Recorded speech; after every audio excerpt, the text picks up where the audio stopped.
नमस्कार, मैं हूं आपके साथ पूर्णिमा मिश्रा।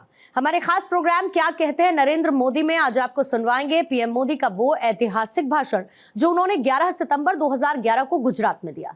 अपने भाषण में मोदी जी ने कहा कि अगर भारत की ओर देखा जाए, हजारों साल की हमारी पुरातन संस्कृति को देखा जाए और पूरे विश्व के मानचित्र के संदर्भ में देखा जाए तो कभी कभी लगता है कि सदियों से ये देश अपने आप में एक इंक्यूबेशन सेंटर था जो नए विश्व के लिए नई व्यवस्था देता रहा।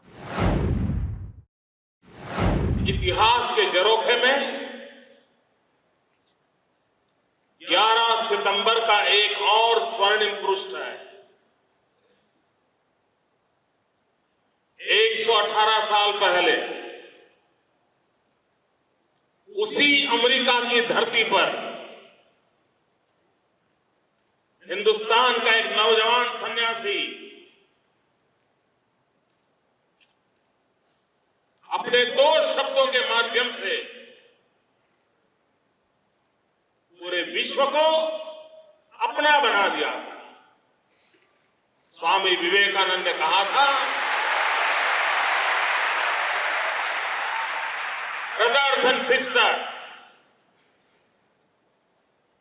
इस देश की संस्कृति की वो ताकत थी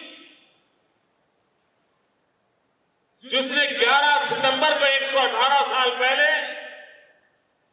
पूरे विश्व को जोड़ दिया और एक विकृत मानसिकता जिसने 11 सितंबर को 10 साल पहले मानवता को कुचलने का प्रयास किया था।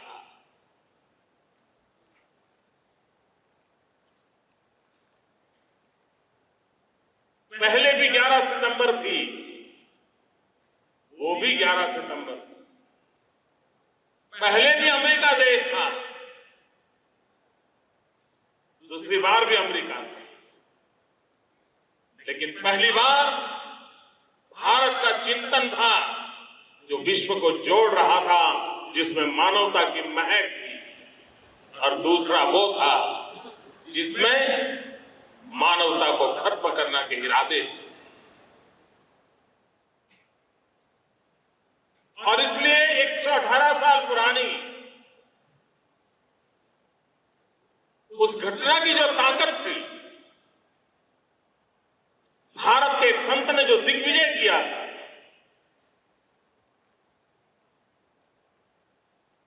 अपने संस्कारों से, अपनी संस्कृति के परिचय से पूरे विश्व को कंकर कर लिया था, उसी दिवस को स्मरण करते हुए भारत का युवा धन फिर से एक बार विश्व को कंकर करे, इस सपने का बीजारोपण आज इस धरती पर हो रहा है।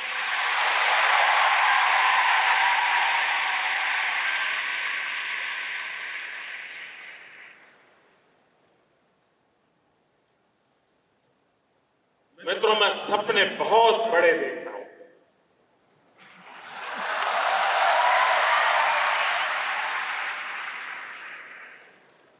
खुद के लिए नहीं, आपकी खिदमत के लिए।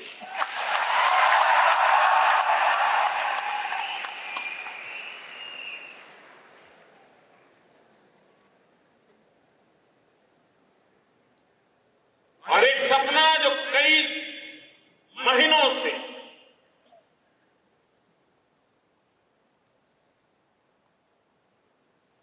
मेरे मन मंदिर में मुझे बेचैन बनाए बैठा था, जिस सपने को साकार करने के लिए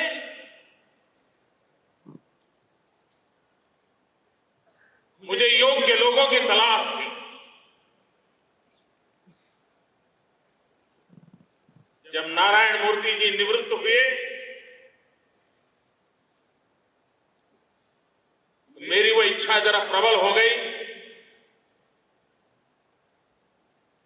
और मैंने उनसे आग्रह किया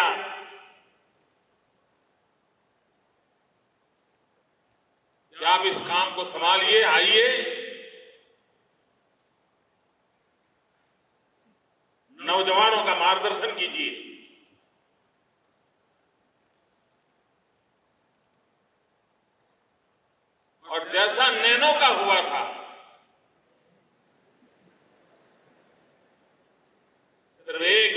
मैंने एक एसएमएस किया था, 1 रुपए का एसएमएस।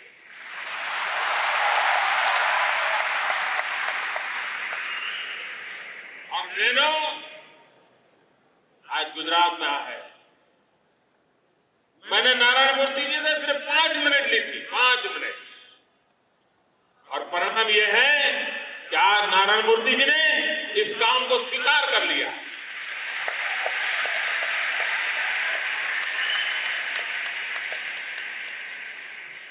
मैं उनका आभारी हूं। उनके समय की बहुत कीमत है। ये अपनी हर मिनट क्रिएटिविटी और प्रोडक्टिविटी के लिए खपाने वाले व्यक्ति हैं। उन्होंने ये दायित्व संभाला है और उसके कारण आई क्रिएट का भविष्य उज्जवल है, ये मुझे विश्वास है। गुजरात की टेक्निकल दुनिया के सारे सितारे यहां जगमगा रहे हैं।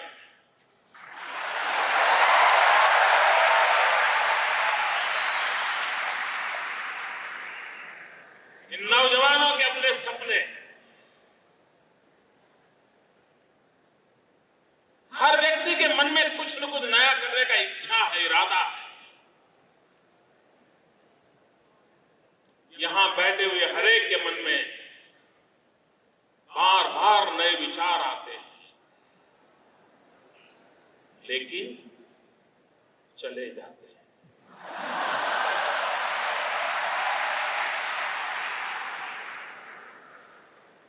और वहीं मेरा काम शुरू होता।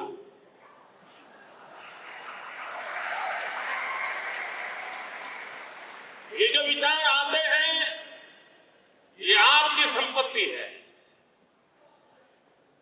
लेकिन चले जाते हैं, ये कुछ व्यवस्था का दोष है। और इसलिए राज्य का एक दायित्व बनता है कि नौजवानों के पास जो सोच है, जो सपने हैं, उसको पनपने के लिए कोई जगह मिलनी चाहिए, कोई व्यवस्था मिलनी चाहिए, ताकि वो अपनी शक्ति का परिचय विश्व को करा सके। दोस्तों, आपने आपके सपनों को ऐसा कोई स्थान मिल जाए, आपके विचारों को पनपने का अवसर मिल जाए, इसलिए ये आई क्रिएट का जन्म हुआ है। आज 9/11 को हमने पसंद किया है लॉन्चिंग के लिए, क्योंकि स्वामी विवेकानंद को जिसने पढ़ा है, जाना है, समझा है, हर पल ये युवा शक्ति की चर्चा करते हैं। भारत का युवा विश्व को क्या दे सकता है, उसकी चर्चा करते हैं। और वो सपना देखते थे। विवेकानंद ने अपने आंखों से कहा था, सपने देखते हुए कहा था कि मैं अपनी आंखों से देख रहा हूं। 30-32 साल का एक नौजवान सन्यासी दुनिया के सामने डंके की चोट पर कह रहा था कि मैं अपनी आंखों से देख रहा हूं, एक दिन मेरी भारत माता जगत गुरु के स्थान पर विराजित होगी।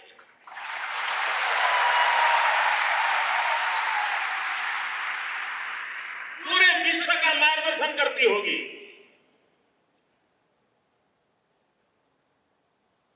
भाइयों बहनों, मुझे विवेकानंद के शब्दों में श्रद्धा है।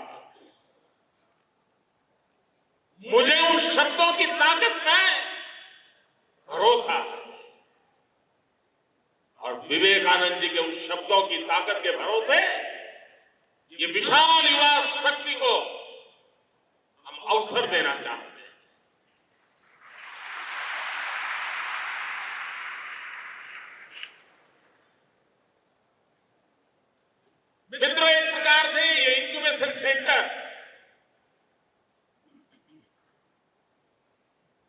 अगर सादी सीधी भाषा में कहूं,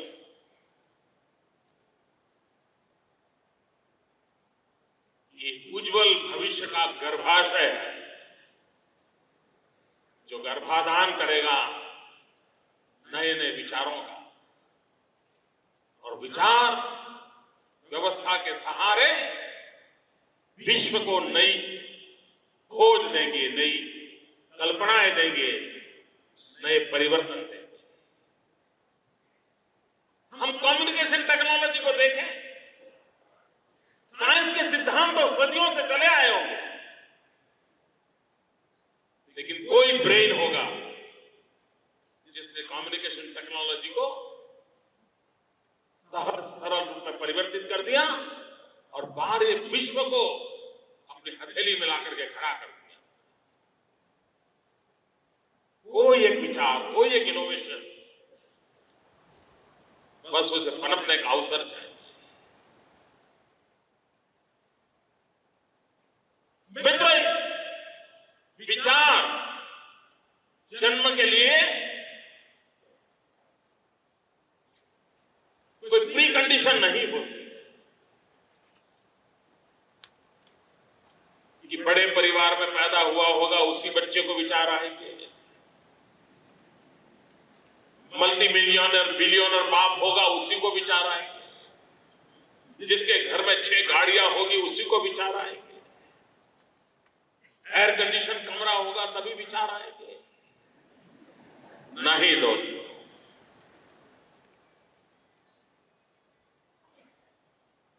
अगर आप भविष्य की ओर नजर करने वाले इंसान हैं, अगर आप संवेदनाओं से सबर है, दुनिया के दर्द को आप समझ सकते हैं, तो रास्ता खोजने के लिए मन आतुर हो जाता है। और जब रास्ता खोजने के लिए मन आतुर हो जाता है तो विचार प्रवाह तेज गति से चलता है और उसी में से कभी कोई ऐसा स्पार्क हो जाता है जो इनोवेशन को जन्म देता है।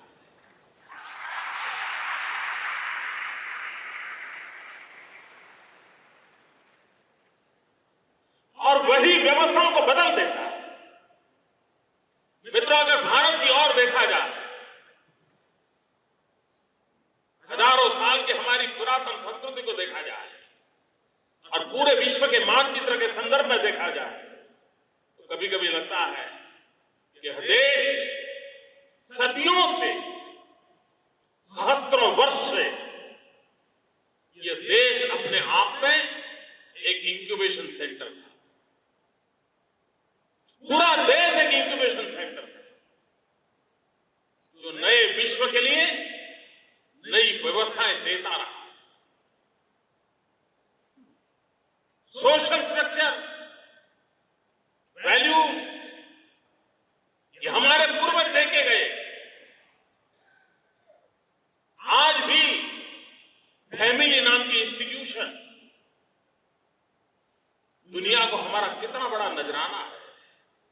विश्व को लगता है क्या कारण है इतने घात हुए इस देश पर, उसके बाद भी ये यहाँ की चीज पुरातन संस्कृति वैसी की वैसी जिंदा है, क्या कारण है?